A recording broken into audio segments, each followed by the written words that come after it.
नमस्कार दोस्तों, स्वागत है आपका हमारे YouTube चैनल पर जिसका नाम है परीक्षिता एकेडमी। और आज के हमारे इस वीडियो में हम एक महत्वपूर्ण अपडेट लेकर आए हैं जो कि मध्य प्रदेश लोक सेवा आयोग की ओर से जारी किया गया है। अभी हाल ही में 21 मई को 2022 में हम सभी जानते हैं कि एग्ज़ाम कंडक्ट हुई थी। प्री का अभी रिज़ल्ट हालांकि नहीं आया है, कुछ ही दिनों में आने वाला है, लेकिन उसकी तैयारियां जो है ज़ोरों शोरों से शुरू हो गई है। और यहाँ पर फॉरेस्ट मेंस का जो है सिलेबस आज जारी कर दिया गया है। काफ़ी इंपॉर्टेंट है, इस बार बदलाव हुआ है। अब तक फॉरेस्ट का सिलेबस थोड़ा कुछ और होता था, लेकिन इस बार पैटर्न जो है आयोग ने चेंज करा है। तो आइए वीडियो में आगे बढ़ते हैं। तमाम तरीके से हम बातें करेंगे जो हमें जानना है, और जिनका भी फॉरेस्ट में सिलेक्शन होगा निश्चित तौर पर उन्हें वीडियो देखना चाहिए। तो हम आगे बढ़ते हैं, लेकिन इसके पहले कहना चाहेंगे कि अगर आप हमारे इस चैनल पर नए हैं तो चैनल को सब्सक्राइब करें। वीडियो पसंद आता है तो इसे लाइक शेयर करें। अगर कोई क्वेश्चन है तो आप हमसे पूछ सकते हैं हमारे टेलीग्राम चैनल पर। तो चलिए हम आगे बढ़ते हैं। तो यहाँ पर जो पेपर है यानी कि 3 घंटे का जो है क्वेश्चन पेपर रहने वाला है, और इस 3 घंटे के क्वेश्चंस पेपर में हमें टोटल 150 क्वेश्चंस रहेंगे। 150 क्वेश्चंस जो है 2 पार्ट्स में डिवाइड है, पार्ट ए और पार्ट बी।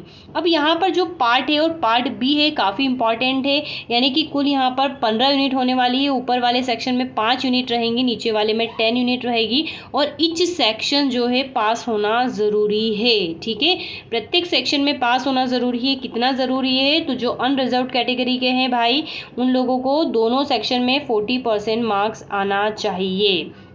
ठीक है, यहाँ पर ध्यान रख लीजिए, उन लोगों को क्या है 40% जो है मार्क्स लाना पड़ेगा।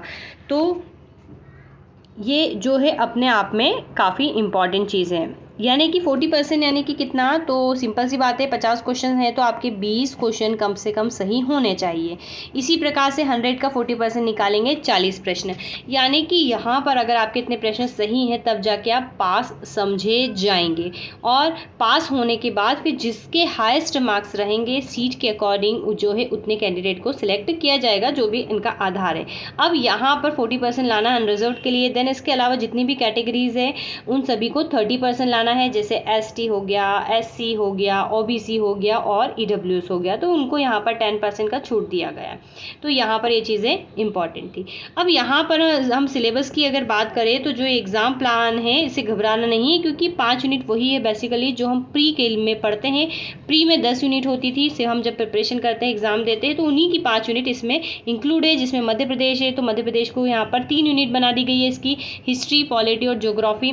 फिर नेशनल इंटरनेशनल लेवल की खबरें हैं जो हम वहाँ पर प्री में यूनिट 8 में पढ़ते हैं, और कंप्यूटर का यहाँ पर सिलेबस दे रखा है। सिलेबस जो है एज इट इज़ है 5 यूनिट का, तो हम प्री में 10 यूनिट पढ़ते थे, उसकी 5 यूनिट यहाँ पर डाल दी है। लेकिन टारगेट और चैलेंजिंग रहेगा पार्ट बी जो कि 100 मार्क्स का है, काफ़ी इंपॉर्टेंट है। और यहाँ पर 10 यूनिट है, 10 यूनिट का सिलेबस अभी हम आगे देखने वाले हैं कि क्या रहने वाला है। और इस प्रकार से 150 क्वेश्चंस मतलब नंबर्स रहेंगे। और फिर बाद में हमारा जो है 50 मार्क्स का इंटरव्यू होगा। तो टोटल जो है जो वो है 500 मार्क्स का रहे पेपर होने वाला है। फिर जो हाईएस्ट रहेगा इसमें से निकाला जाएगा। तो ये काफ़ी इंपॉर्टेंट चीज़ थी, हमने बता दिया। आप पूरा जो है ये इसको पढ़ सकते हैं, लेकिन इंपॉर्टेंट चीज़ें यहाँ पर माइनस मार्किंग को लेकर। जो पेपर है इसका पैटर्न जो है ऑब्जेक्टिव रहेगा, मेंस एग्जाम है, लेकिन फॉरेस्ट का हमेशा ऑब्जेक्टिव होता है। लेकिन 3 क्वेश्चन गलत करने पर आपका 1 नंबर कटेगा, और 1 क्वेश्चन सही होने पर आपको इंटू 3 यानी कि 3 नंबर मिल जाएंगे। तो इंपॉर्टेंट था। तो यहाँ पर हमें बहुत हद तक कुछ चीज़ें याद रखनी है। आप पूरी तरीके से पढ़ सकते हैं। पेपर का मोड यहाँ पर देख ही रखा है कि पेपर होने वाला है ऑफलाइन OMR शीट में, और एग्जाम सेंटर भी 1 एंड ओनली इंदौर ही रहता है, क्योंकि इतनी ज़्यादा सीटें नहीं है, सो मल्टीपल्स नहीं होते। तो क्वेश्चंस को लेकर सारी चीज़ें कॉमन है, आप डेफिनेटली इसको पढ़ सकते हैं। हम अगर आगे बढ़े हैं तो ये बेसिक सी चीज़ें हैं। और आप अगर अधिक जानकारी जानना चाहते हैं तो निश्चित रूप से आप इस वेबसाइट को विजिट करिए, मच बेटर रहेगा, आपको सारी चीज़ें क्लियर हो जाएगी। चलिए तो हम आगे बढ़ते हैं, और पुनर्मूल्यांकन वगैरह जैसी कोई चीज़ यहाँ पर नहीं होती। सिलेबस की बात करते हैं तो देख सकते हैं हम, ये वही सिलेबस है जो हम प्री में पढ़ते हैं। यहाँ पर हमको देखना है मध्य प्रदेश की हिस्ट्री बिल्कुल वही है, आर्ट्स एंड कल्चर है, मध्य प्रदेश के ज्योग्राफी है, मध्य प्रदेश की पॉलिटी एंड इकोनॉमी है। पूरा मध्य प्रदेश यहाँ पर 3 यूनिट में कवर हो रहा है, यानी कि 30 क्वेश्चन आना निश्चित है। और फिर नेक्स्ट यूनिट है अंतर्राष्ट्रीय और राष्ट्रीय स्तर पे जो भी करेंट अफेयर्स वगैरह होते हैं। और 5th यूनिट में जो है कंप्यूटर से संबंधित प्रश्न यहाँ पर दिए गए हैं। चलिए, अब ये आप देख सकते हैं अगर इंग्लिश मीडियम के हैं तो इंग्लिश का। अब हम आते हैं मेन फॉरेस्ट का जो सिलेबस इस बार दे रखा है क्या है। अभी तक यहाँ पर ऐसा होता था कि फॉरेस्ट का जब फॉर्म भराया जाता था तो हम पर्टिकुलर एक सब्जेक्ट सेलेक्ट करते थे और फिर उसका जो है पेपर आता था, लेकिन यहाँ पर अब ओवरऑल सबको एक ही लाठी से हाँक दिया गया है, यानी कि सभी के लिए सिलेबस बराबर है। तो आइए देखते हैं क्या सिलेबस है फॉरेस्ट का। तो ये बहुत अच्छी चीज़ है वैसे कि फॉरेस्ट का एग्जाम है तो फॉरेस्ट से संबंधित चीज़ें आपको पढ़ना पड़ रही है। तो वन एम वानी की यूनिट हम देख सकते हैं, पर्टिकुलर सब कुछ मध्य प्रदेश के रिस्पेक्ट में।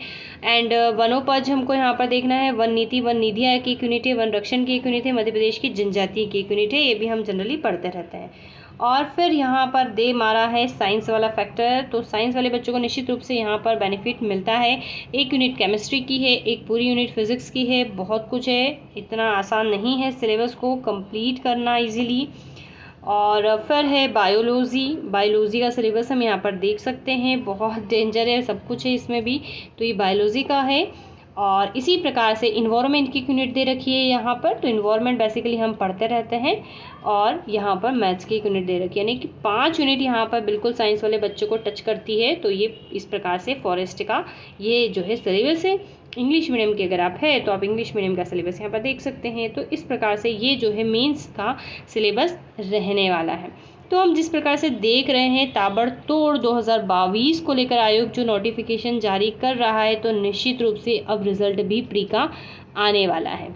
तो बताइएगा वीडियो कैसा लगा, अच्छा लगा है तो चैनल को लाइक शेयर सब्सक्राइब ज़रूर करें, ठीक है। तो ये एग्ज़ाम प्लान बिल्कुल अच्छे से याद रखिए। Have a nice day, thanks for watching.